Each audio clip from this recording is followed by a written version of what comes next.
Hello and welcome back to the France 24 newsroom. I'm Haxie Myers-Belkin and you're watching Eye on Africa.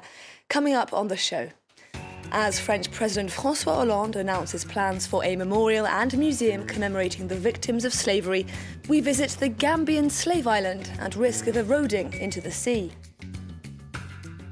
The repatriation of the body of Congolese opposition leader Etienne Tshisekedi is delayed once again, as the opposition accuses President Joseph Kabila's government of trying to provoke civil unrest. And as the Kenyan parliament considers freeing up extra cash to subsidize basic food staples, we take a look at how ordinary Kenyans are coping in the face of rising inflation. But let's begin here in France. In what's likely to be his final speech as president, François Hollande addressed crowds at an event in Paris to commemorate the abolition of slavery. He used the opportunity to urge French people to fight against hate speech and racism, and warned of the dangers of whitewashing the darker parts of France's history. From this terrible crime came a mixed population, and a new civilization emerged, new ways of resisting and engaging, which gave rise to new forms of art and culture that are rich and diverse. From the most abject racism, a form of universalism was born, a phenomenon that a poet once called the creolization of the world. Hollande also announced plans to open a memorial and museum dedicated to the victims of the transatlantic slave trade. A new foundation will oversee the ambitious project and will be based in the same building where the decree ending slavery in France's colonies was signed in 1848. But while one slavery education project is announced, another is at risk of disappearing entirely. Gambia's Kinte Island, named after a rebel slave who defied his captors, saw tens of thousands of West Africans branded, beaten and imprisoned before they were sent across the Atlantic and sold. But the UNESCO World Heritage Site is eroding rapidly, and many fear 550 years of history could soon be lost. Emily Eob and Joe Sinclair have this report. It's one of the Gambia's most important historical sites, the island of Kinte, named after the rebel slave made famous in the novel and US television series Roots. I think it's very important because we need to know about our history. That is the only way we can truly understand, fully realize our potential. Kinte is said to have been taken captive in 1767 and held prisoner in this cell.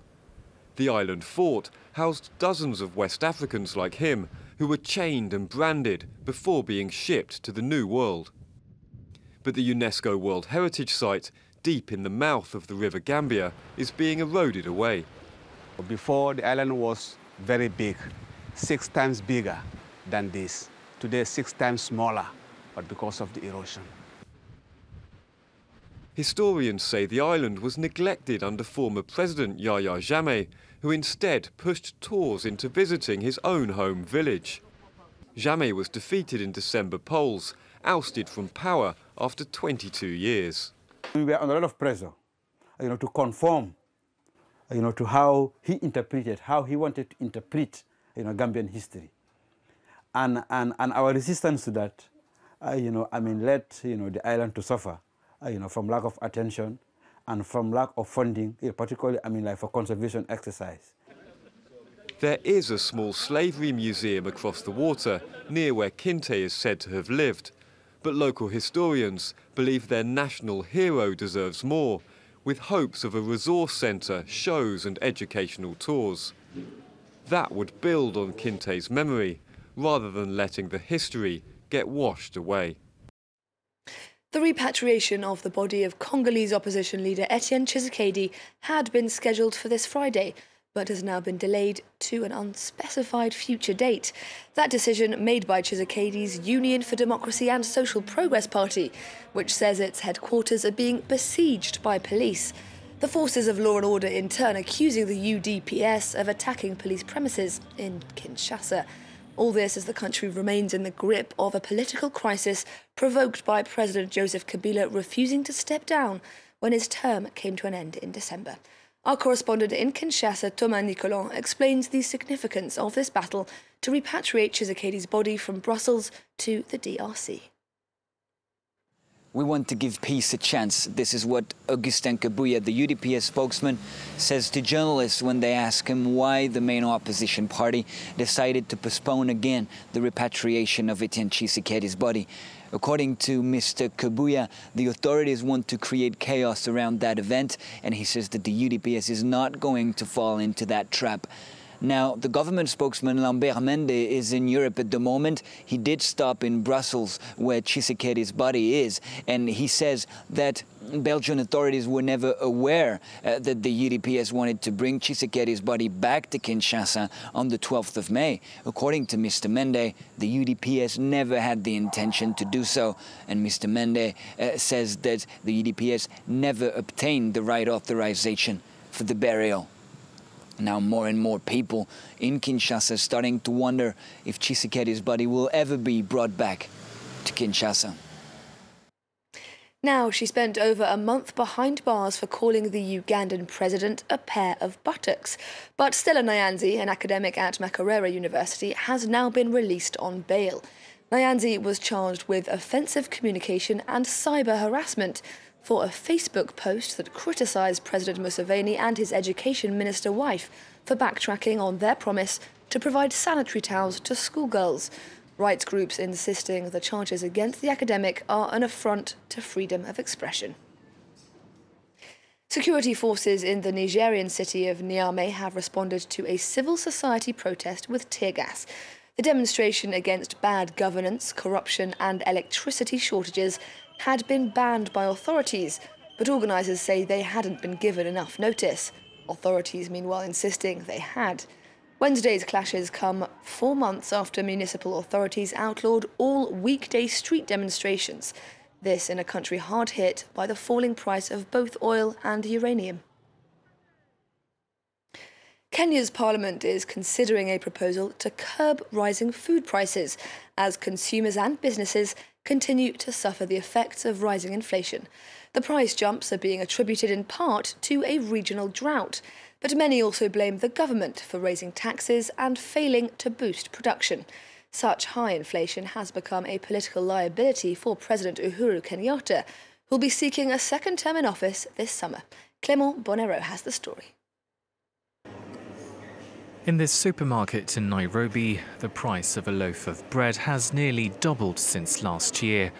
Other food staples, including sugar and corn flour, have been rationed, leaving customers both confused and helpless. In the last month, it's gone up.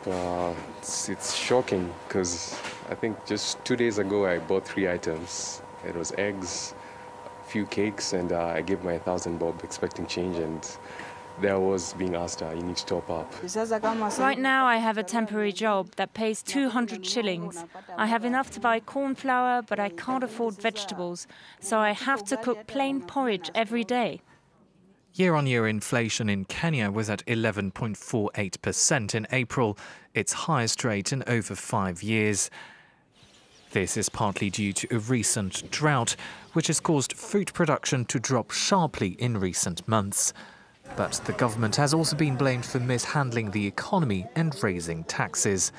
This economist warns urgent action is needed to prevent a political crisis. You can correlate the price of food with a revolution, and there's always an uptick in revolutionary type activity. So it's a dangerous place for the incumbent government to be in, facing an election in August, with food prices still not tamed and still climbing. The stakes are high for Kenya's government, with just 3 months until the next presidential election. President Uhuru Kenyatta is seeking a second term, but the current food crisis could hurt his chances of remaining in power. Clement Bonero reporting there. Now finally, South Africa's Stellenbosch University says it's investigating a series of reworkings of Nazi propaganda posters that have appeared on campus notice boards. One poster shows a white woman alongside the caption, "The Anglo-Afrikaner Student," and above the words, "Fight for Stellenbosch." Before white minority rule came to an end in South Africa in 1994, Stellenbosch was an elite institution for Afrikaans-speaking white people and has been accused in recent years of failing to tackle discrimination against its black students. That's all we have time for right now, but do stay tuned. There's more news coming right up in just a couple of minutes. Thank you very much for watching.